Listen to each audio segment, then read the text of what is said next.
নাহমাদুহু ওয়া নুসাল্লি ওয়া নুসাল্লিমু আলা রাসূলিহিল কারীম আম্মা বা'দ।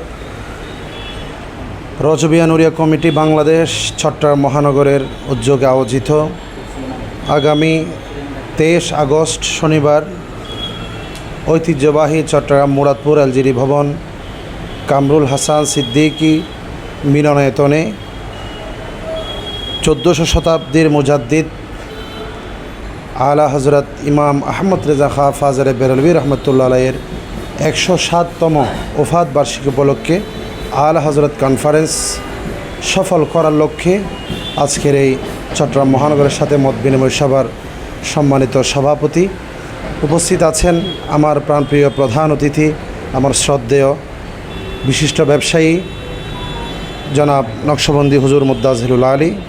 আজকে আমাদের মাঝে উপস্থিত আছেন আলা হজরত কনফারেন্সের সম্মানিত প্রস্তুতি কমিটির সদস্য সচিব, বিশিষ্ট সংগঠক আমার অত্যন্ত শ্রদ্ধেয় বড় ভাই জাকারিয়া ভাই। উপস্থিত আছেন চট্টগ্রাম মহানগরের বিপ্লবী সাধারণ সম্পাদক আমার প্রাণপ্রিয় করিম ভাই সহ আমার সামনে বামে ভবিষ্ঠ নেতৃবৃন্দ। আসসালামু আলাইকুম রহমতুল্লাহি ওয়া বারাকাতুহু। আসলে আমাদেরকে প্রথমে জানতে হবে আলা হজরত উনি কে। হয়তো আমরা অনেকে এখানে বাংলা শিক্ষিত ভাইয়ের এসেছেন, মুরব্বীর এসেছেন।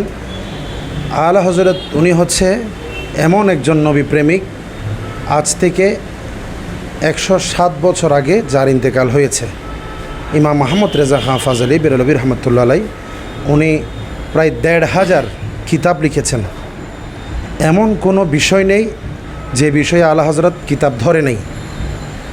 শুধু এরকম না, তখন তার কম্পিউটার বা টাইপ ছিল না। আল্লাহ তাআলা এমন ওনাকে কুওয়াত দান করেছেন, ওনার একটা বড় অলৌকিক হচ্ছে উনি 2 হাতে কিতাব লিখতেন।